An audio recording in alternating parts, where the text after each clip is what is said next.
Assalamualaikum warahmatullahi wabarakatuh. Perkenalkan, saya Rosydian Anastasia dengan 210106 dari kelas TPC. Di sini saya akan menjelaskan sedikit tentang casing pemboran. Yang pertama ada definisi casing. Casing adalah komponen struktural utama dari sebuah sumur. Casing adalah produk baja berbentuk tabung yang digunakan untuk melapisi lubang sumur atau menjaga stabilitas lubang bor. Lalu ada macam-macam casing. Yang pertama ada conductor casing, surface casing, intermediate casing, production casing, dan yang terakhir liner. Fungsi dari konduktor casing yang pertama adalah di offshore itu disebut dry pipe, fungsinya untuk melindungi drilling dari air laut, dipasang dari platform hingga dasar laut. Sedangkan kalau di onshore sebagai pelindung apabila tanah dekat permukaan tidak cukup kuat atau mudah gugur, seperti tanah rawa dan gambut. Lalu yang kedua ada surface casing. Fungsi dari surface casing ini yang pertama adalah tempat kedudukan BOP dan wellhead. Yang kedua melindungi air tanah dari kontaminasi oleh mat pemboran. Dan yang ketiga adalah menghindari lapisan bertekanan yang akan dijumpai selama pemboran. Lalu ada intermediate casing. Fungsi dari intermediate casing ini yang pertama itu menutup formasi yang menimbulkan kesulitan pada operasi pemboran berlangsung, seperti slugging cell, low circulation, tekanan abnormal, kontaminasi lumpur, dan sebagainya. Lalu ada production casing. Fungsi dari production casing ini yang pertama adalah melindungi alat-alat produksi yang terdapat di bawah permukaan seperti pompa dan lain-lain. Lalu memisahkan lapisan yang mengandung gas, oil, dan water. Lalu yang terakhir liner. Liner ini pada dasarnya mempunyai fungsi yang sama dengan production casing, tetapi tidak dipasang hingga ke permukaan. Keuntungan utama dari liner adalah ongkos lebih murah dan hanya rangkaian tipe pendek saja yang dibutuhkan tanpa dipasang sampai ke permukaan.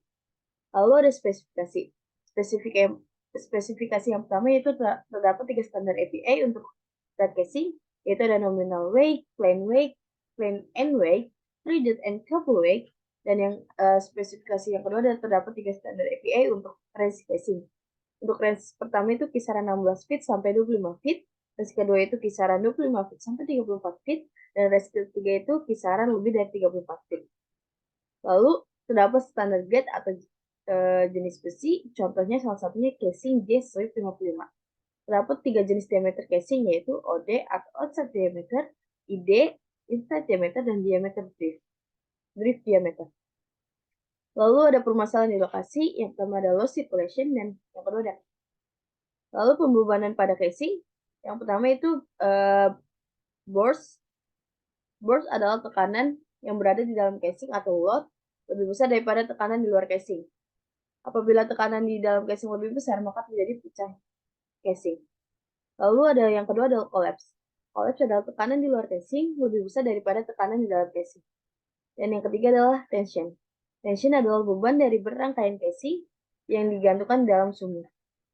Di tension ini ada 3 kondisi, yaitu kondisi tension berada di atas titik netral, yang kedua adalah kondisi netral berada di tengah-tengah, dan ketiga adalah kondisi kompresi atau berada di bawah titik netral. Lalu ada jenis sambungan casing, yang pertama ada round thread and coupling, RTC. Lalu yang kedua ada rotor thread and coupling, BTC.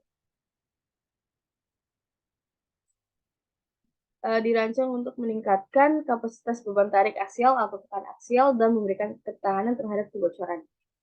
Dan yang terakhir ada extreme line thread and casing.